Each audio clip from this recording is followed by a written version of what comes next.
Sobat FTUGM mungkin kepengen tahu trik jitunya seperti apa sih cara mengambil judul tesis yang oke punya gitu.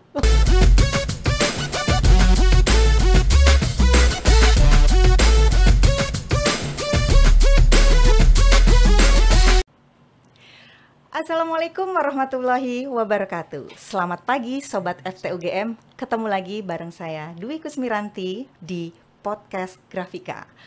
Kali ini kita ketemu kedatangan narasumber spesial banget. Beliau ini adalah salah satu staf ahli Departemen BIM dan Riset PT Wijaya Karya dengan Bapak Insinyur Purwanta ST CSE IPM. Assalamualaikum Pak Purwanta, selamat pagi. Gimana Pak hari ini kabarnya? Waalaikumsalam warahmatullahi wabarakatuh. Selamat pagi Mbak Dwi. Selamat pagi Alhamdulillah Bapak. pagi ini bagus sekali, cuacanya cerah. Cerah ya Pak, secerah hati Bapak ini sepertinya karena terlihat dari raut wajahnya Bapak. Gimana Pak, pagi ini kita memang ada di studionya Podcast Grafika di lantai 3 Gedung Perpustakaan. Perjalanan ke Fakultas Teknik gimana nih? Muter-muter kah atau kesulitan atau mungkin mudah sekali didapatin nih? Untuk ke Fakultas Teknik sebenarnya dulu beberapa tahun yang lalu saya udah hampir tiap hari karena kuliahnya di teknik mesin. Cuma di belakangan ini jadi karena ada pembangunan ini harus muter-muter sedikit. Iya, betul harus Pak. lewat belakang itu. Iya. Betul, lewat belakang. Di sana ada jalan lingkarnya ya Pak. Ada jalan lingkar tuh. Iya. Bisa buat cukup makan waktu ya Pak kalau nanti ada yang mahasiswa kuliah tuh buru-buru gitu. Tapi Bapak sudah ke gedung barunya belum ini yang di SGLC? Oh, belum. Iya. Oke, itu gedung Smart Green Learning Center Pak. Jadi di sana memang Fakultas Teknik, ada tempat kuliahnya, ada biro dekana di sana, akademiknya di sana. Kapan-kapan deh nanti Pak Purwanta bersama Sobat FTUGM ya yang belum jalan-jalan ke SGLC bisa jalan-jalan deh ke sana. Iya, bisa lain waktu mungkin. Iya, betul.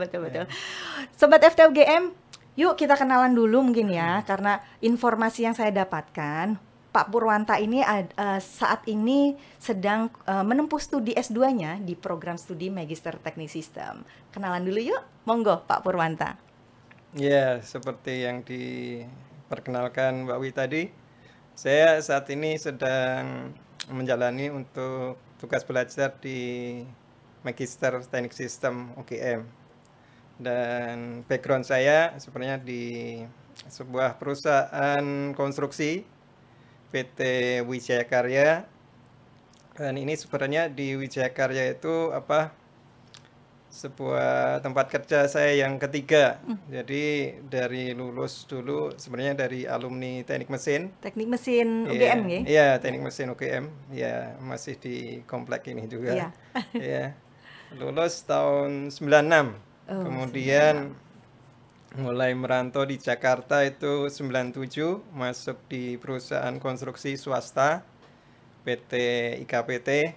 Nah, PT IKPT banyak pekerjaan lingkup EPC. EPC itu Engineering, Procurement, dan Construction. Jadi kontraktor dari mulai desainnya, kemudian instalasi sampai pre-com commissioning yang banyak di bidang oil and gas, fertilizer, seperti itu. Saya di sana 5 tahun. Project yang paling lengkap saya itu di oil and gas di Caltech. Dulu namanya Caltech. Oh iya, Caltech betul. Di Duri sana. Sekarang berubah nama jadi Chevron. Oh, Chevron. Itu di KPT.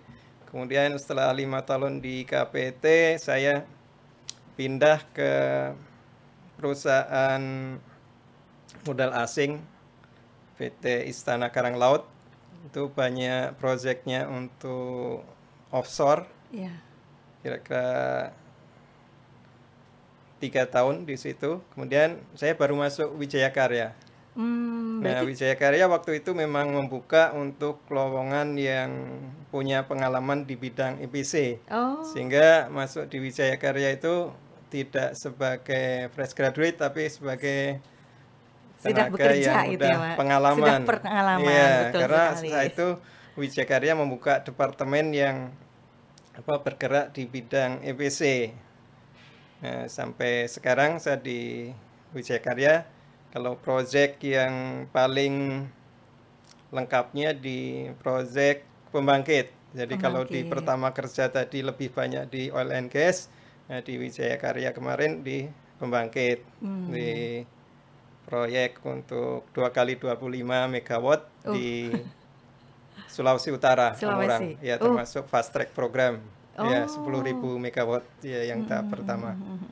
Dan di akhir-akhir ini Wijaya Karya juga mengembangkan untuk riset, yaitu tujuannya untuk pengembangan bisnis usaha baru. Oh. Sehingga harapannya itu sebagai poin positif untuk memenangkan atau mendapatkan proyek ketika menguasai teknologinya dari awal. Sehingga untuk kompetisi dengan perusahaan-perusahaan yang sejenis itu, Iya. harapannya itu lebih maju karena menguasai teknologinya lebih dulu. Betul. Ya. Jadi memang Wijaya Karya ini kan setahu kita ya Sobat FTUGM ya, taunya hanya konstruksi kan Pak. Jadi kayak membangun di mana, tapi ternyata ada departemen lain nih yang bisa dijadikan poin plusnya Wijaya Karya dengan perusahaan-perusahaan lainnya. Betul seperti itu ya Bapak? Iya, jadi ada subdepartemen riset itu untuk menunjang pengembangan usahanya. Pengembangan Iya, usahanya, sehingga oke. untuk mendapatkan proyeknya kalau udah menguasai teknologinya,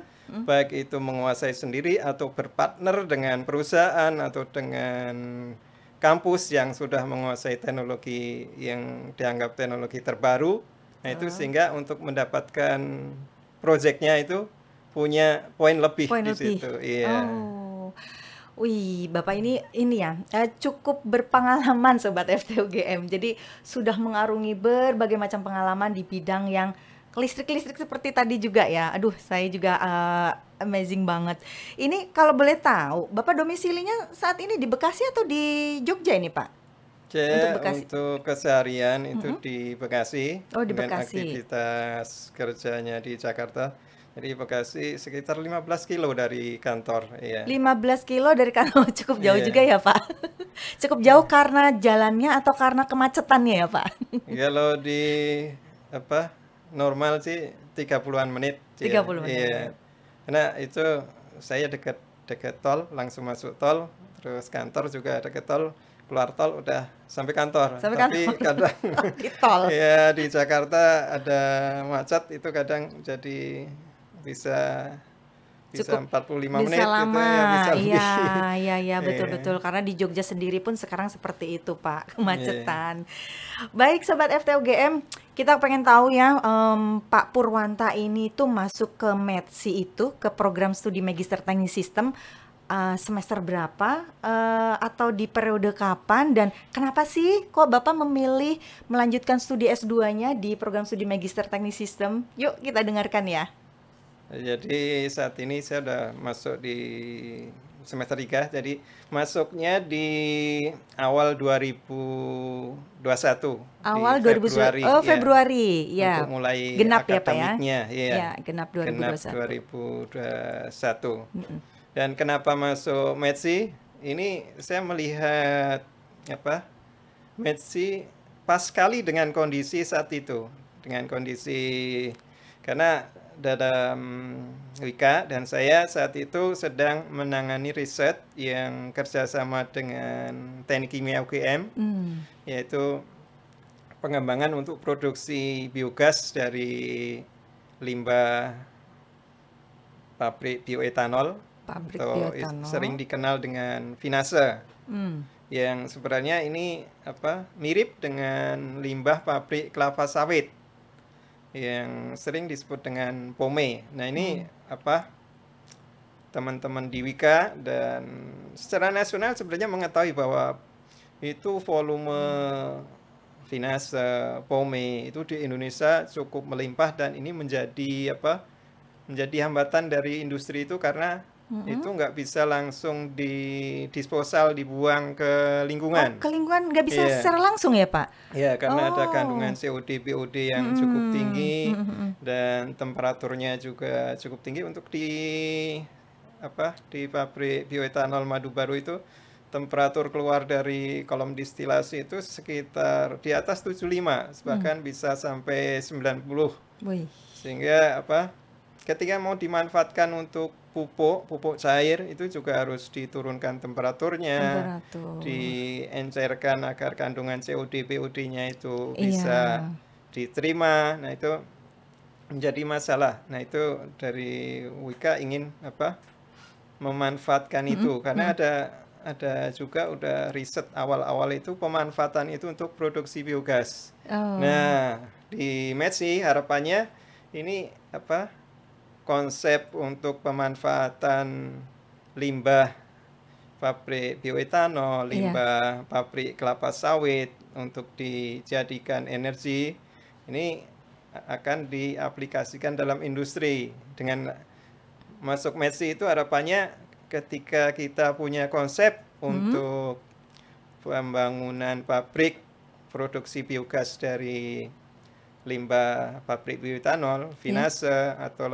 limbah pabrik kelapa sawit, pome, itu konsep itu nantinya bisa mendapat partner diskusi dan mendapat masukan yang komprehensif dari dari Metsi, dari pengajar Metsi. Mungkin akan lebih lengkap ketika sebuah konsep itu dibahas, didiskusikan antara bidang industri dan bidang akademisi. Dan saya lihat di CV-nya dari Metsi itu tenaga pengajarnya itu juga banyak yang punya latar belakang dari industri, punya pengalaman dari industri. Ada yang dari oil and gas gitu. Betul, Bapak. Sehingga ketika kita menyampaikan sebuah konsep itu untuk pengembangan di industri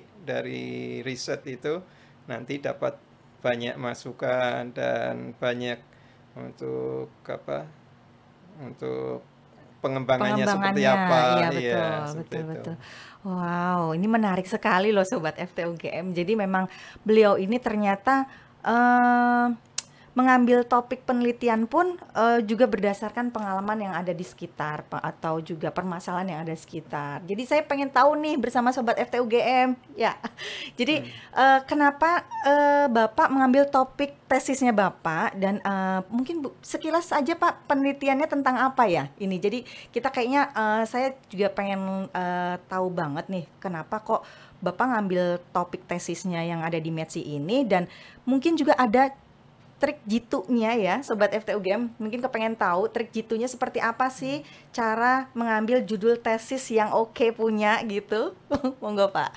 Iya, jadi temanya untuk tesis ini itu produksi biogas dari limbah pabrik bioetanol dan pemanfaatannya ya. Sehingga dalam pengambilan tesis ini atau sebenarnya ini topik untuk risetnya ya. Topik untuk riset itu diambil berdasarkan ya sebenarnya informasi yang ada di sekitar kita, di negara kita, di industri di nasional Indonesia itu sebenarnya masalahnya apa. Nah, itu ngambil salah satu yang menjadi masalah itu adalah besarnya limbah industri dari pabrik bioetanol, kemudian juga di pabrik kelapa sawit yang tidak bisa langsung dibuang ke lingkungan. Sehingga ini menjadi hambatan ketika misalkan etanol itu mau dinaikkan untuk produksinya. Tapi karena terhambat limbahnya itu cukup besar, mungkin sebagai gambaran ketika produksi 1 liter bioetanol, itu limbah yang timbul itu antara 15 sampai 20 liter. Sehingga ini menjadi hambatan karena limbah itu nggak bisa langsung dibuang, harus ditampung dalam kolam sebelum ditreatment. Sehingga butuh kolam yang besar kalau untuk menampungnya. Nah, ini menjadi sebagai masalah nasional. Kemudian di sisi lain itu juga udah ada riset awal bahwa itu sebenarnya bisa di treatment untuk menghasilkan biogas. Nah, dengan kondisi itu wah ini menjadi topik menarik kalau ini bisa dikembangkan dan diaplikasikan dari riset itu menjadi aplikasi di industri. Ini menjadi solusi bagi industri pabrik bioetanol dan pabrik kelapa sawit. Nah, Iya. selain itu juga ada kebijakan dari pemerintah. Pemerintah ada rencana untuk mengembangkan bahan bakar yang renewable energy. Jadi bauran energi itu ditingkatkan untuk renewable energy dari tahun ke tahun. Dari 2025 itu Iya. targetnya 23%, kemudian di 2050 itu sampai dengan 32%. Sehingga ini 32. menjadi peluang untuk Iya, pengembangan betul. EBT, energi baru terbarukan. Ya, sehingga dari tema ini itu harapannya bisa menjadikan solusi dari masalah industri, kemudian juga memberi sumbangan kontribusi dari program pemerintah peningkatan energi baru terbarukan. Oh, Dan iya. selain itu juga secara secara dunia, ketika kita bisa mengolah limbah pabrik kelapa sawit atau limbah pabrik bioetanol, itu akan menurunkan emisi gas rumah kaca. Sehingga yang isunya pemanasan global itu, betul. nah ini sebagai salah Solusi satu ya untuk mengendalikan menekan. Oh. ya. Ya Eh, Allah, Masya Allah, Sobat FTUGM pasti kalau mendengarkan dari awal sampai barusan ini tadi ya, kepengen nih, mungkin dari topik Bapak ini tuh nantinya tuh ke depan masih bisa dikembangkan lagi nggak ya Pak? Jadi harapannya kan Sobat FT yang ingin lanjut studi S2 ya mungkin di METSI, mungkin juga dengan belajar di teknik sistem energi baru terbarukan, terus nanti bisa mengembangkan topik tesisnya Pak Purwanta. Itu masih ada kemungkinan nggak ya Pak untuk bisa dikembangkan lagi? Masih banyak peluang. Jadi kalau yang saya tulis di tesis itu kan baru untuk yang yang limbah finase, limbah Oh, pabrik limbah bioetanol, finase, iya. ya. Dan di tesis saya itu rekomendasinya untuk dikembangkan ke POME, yang kalau POME itu di Indonesia secara kuantiti itu jumlahnya jauh lebih besar, dan secara industri itu availability faktornya itu lebih tinggi. Availability faktor itu operasinya dalam setahun. Oh, Ya, operasinya. kalau pabrik gula, pabrik bioetanol itu kan Iya. dalam setahun itu antara sekitar 8 bulan lah operasinya. Sehingga 8 bulan. kalau Oke. kita bangun pabrik produksi biogas dari limbah pabrik bioetanol itu, kendalanya di situ. Operasinya tidak sepanjang tahun, sehingga kalau hitungan secara ekonomi investasi itu kurang menarik. Kurang menarik. Ya, tapi kalau pabrik kelapa sawit itu produksinya bisa setahun, sehingga ini lebih menarik ya. Oh, Kemudian iya. untuk yang masih bisa diteliti lebih Teliti lanjut, lagi. itu jenis reaktornya. Ya, kemarin Oh, Wika dan Teknik Kimia UGM itu mengembangkan reaktor yang AFBR, iya. Anaerobic Fluidized Bed Reactor. Nah, Iya. ini masih banyak faktor yang bisa dioptimasi untuk mendapatkan unjuk kerja yang terbaiknya.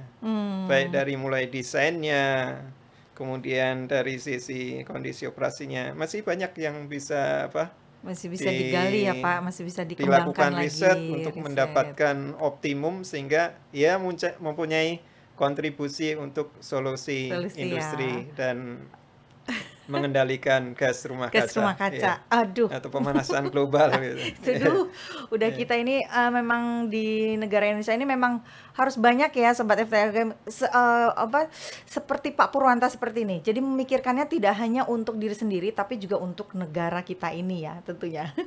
Jadi Pak Purwanta ini juga sudah banyak sekali penelitian-penelitian risetnya. Kira-kira nih Pak Pur, penelitian yang mana yang kayaknya sulit dilupakan gitu. Jadi punya pengalaman tersendiri oleh Pak Purwanta gitu. Ya, sebenarnya selama di Wika itu ada beberapa penelitian atau riset yang saya ikutin. Ada yang pemanfaatan aspal buton. Aspal buton. Iya. Harapannya sih bisa bisa memanfaatkan sumber daya alam kita yang ada di Buton yang selama ini belum belum termanfaatkan secara optimum. Iya. Optimum. Itu salah satunya. Kemudian ada juga riset yang kerjasama dengan Korea, perusahaan Korea, kaitannya dengan plasma gasifikasi, ya. Iya. Jadi memanfaatkan, mereka mempunyai teknologi plasma, ya, mereka usulkan itu untuk mentreatment dari aspal Buton itu untuk menghasilkan energi. Jadi kandungan karbonnya itu diproses melalui plasma sehingga menghasilkan energi. Nah, selain itu juga ada juga untuk riset untuk pengolahan sampah, karena kebanyakan masalah di kota-kota besar itu kendalanya adalah masalah sampah perkotaan, municipal solid waste. Ya, ini juga menjadi salah satu tema riset di Wika. Dan saat ini selain untuk produksi biogas dari metan ini, di subdepartemen riset juga riset untuk baterai. Baterai? Ya. Baterainya itu maksudnya yang sudah tidak terpakai atau gimana, Pak? Produksi baterai, karena produksi. negara kan negara akan meningkatkan untuk pemakaian kendaraan listrik. Iya. Jadi bukan meregenerasi ya, Pak ya, tapi memproduksi lagi. Nah, kendaraan listrik itu yang menjadi kendala kan baterainya. Baterainya itu kalau nggak lifetime-nya pendek, kemudian waktu chargingnya itu harus lama, betul. Atau frekuensi bisa dicas itu. Betul. Nah itu, dan baterainya harus ukuran besar. Nah, bagaimana mendapatkan baterai yang ukurannya kecil, ngecasnya itu waktunya lama, singkat, gitu, betul. Sehingga lifetime-nya juga panjang. Nah, ini idealnya seperti itu. Nah, iya. Tapi di Wika sudah ya, Pak ya? Di Wika ini sudah masih penelitian gitu ya, diteliti, masih berjalan. Ya. Insya Allah bisa. Nah, kalau yang dengan teknik kimia UGM kan kerjasama untuk produksi biogas dari limbah pabrik bioetanol. Berarti ini yang paling dekat adalah Bapak kerjasama dengan Fakultas Teknik UGM ya, Pak ya? Yang PT Wika-nya. Keren. Ini jadi Sobat FT, Pak Purwanta ini juga selain tadi ya bekerja, kuliah juga, dan keluarga ditinggalkan di Bekasi. Itu kira-kira gimana, Pak, di masa perkuliahan ini? Bapak bisa kuliah, bisa bekerja sambil membagi waktu dengan keluarga. Aduh, saya juga jadi pengen tahu nih, Pak, gimana Bapak bisa membagi itu ya? Kalau pembagian waktu, kalau secara umum ya, kalau orang bekerja kan ada jam kantor, ada jam di rumah gitu. Kalau aktivitas keseharian di kantor Jakarta itu ya kira-kira antara jam 7 sampai jam 6 itu boleh dianggap itu termasuk perjalanan, itu dianggap untuk jam kantor normal. Jam kantor. Jam 7 sampai jam 6 sore ya, Pak? Iya, karena jam kerjanya kan sebenarnya jam 8 sampai jam 5 jam 5. Iya, jam kerjanya 5 hari kerja di sana ya. Sehingga itu boleh dialokasikan jam kantor. Cuma ketika kuliah, tapi sebenarnya kuliah untuk di METS ini di saat ini itu mungkin boleh dikatakan sebagai berkah dari pandemi gitu. Oh iya, betul Pak. Masa pandemi ini ya. Nggak harus datang ke kampus gitu. Iya, betul. Bisa online, sehingga waktu itu pembagian waktunya ada yang saya alokasikan ngurangi dari jam kantor.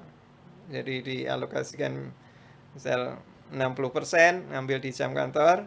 Ketika ada jam kuliah, dan enaknya lagi Metsi itu udah siap dengan kondisi pandemi sehingga ketika mengadakan kuliah secara online itu dari pihak Metsi itu membuat rekamannya. Dengan kondisi itu ketika saya jam kuliahnya bentrok dengan kebetulan ada rapat gitu. Sehingga saya bisa mengikutinya di luar jam kantor kuliahnya dengan menyimak rekaman ulangnya ya Pak. Jadi bisa ini menjadi menjadi menolong untuk untuk mahasiswa yang sambil bekerja Sambil gitu. bekerja, Iya. betul. Karena memang kalau nggak salah Pak Purwanta ini kan ngambil kelas riset ya Pak. Kelas riset itu juga tetap Iya, harus jalur riset. luring ya, seharusnya ya Iya. harus luring, harus daring. Tapi ternyata pandemi membawa berkah Sobat FTUGM ya. Jadi jangan pernah mengeluh dengan pandemi. Karena di situ ternyata sangat membantu teman-teman yang saat ini bekerja. Seperti itu ya Pak. Iya, jadi sebenarnya semester awal itu kalau normalnya itu harusnya tatap muka kuliahnya ya. Oke, Tapi karena kondisi saat itu masih pandemi, tidak memungkinkan, sehingga malah menjadi berkah sendiri Pak. Iya.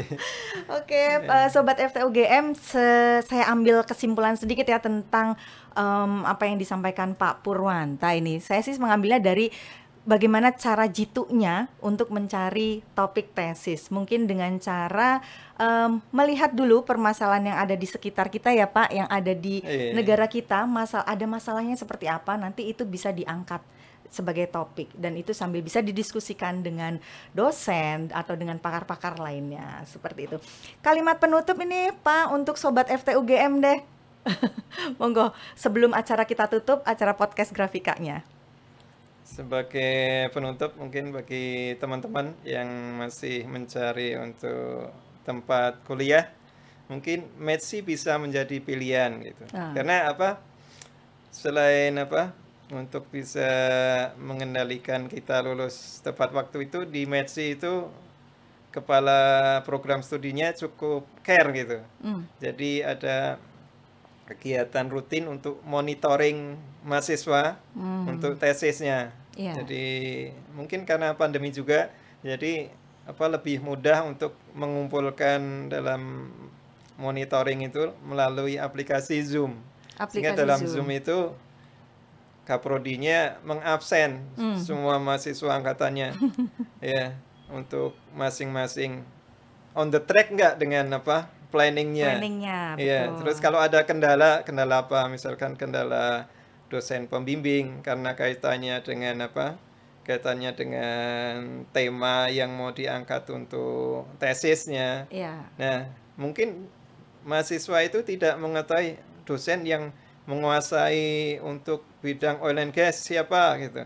Nah, ketika itu disampaikan, itu Kaprodi akan punya solusi. Oh, beliau ini yang bisa gitu, sehingga itu menjadi solusinya ya. Demikian pula ketika ada hambatan software, ketika mau menjalankan untuk analisa tesisnya itu butuh software, itu Kaprodi juga bisa. Oh, mungkin di fakultas lain gitu. Jadi ada saran-saran ya. Ya, bisa ketika mentok gitu, kalau diam aja kan nggak tahu ini harus bagaimana, sehingga waktu berjalan terus bisa tertunda nanti kelulusannya. Tapi dengan ada monitoring dari Kaprodi, ini sebuah terobosan yang bagus dari METSI. Dari METSI ya Pak. Alhamdulillah. Sobat FTUGM, itu tadi ya kalimat penutupnya. Jadi di Magister Teknik Sistem itu ada slogan Change Your Life Start from System Engineering. Ubahlah hidup Anda mulai dari teknik sistem. Terima kasih banyak ini Pak Purwanta sudah berkenan hadir di tengah-tengah kita, di tengah-tengah Sobat FTUGM ya. Sampai jumpa lagi Pak di acara berikutnya. Terima kasih kembali, dan ini sebuah kehormatan bagi saya bisa hadir di Alhamdulillah di acara Studio Podcast Grafika ya Pak. Iya, terima kasih. Baik, jangan lupa like, comment, and subscribe-nya channel FTUGM, #podcast grafika, #FTUGM, #podgraf. Sarapan pagi pakai kopi, kok ada rotinya? Sampai ketemu lagi di podcast grafika berikutnya. Wassalamualaikum warahmatullahi wabarakatuh. Waalaikumsalam warahmatullahi wabarakatuh.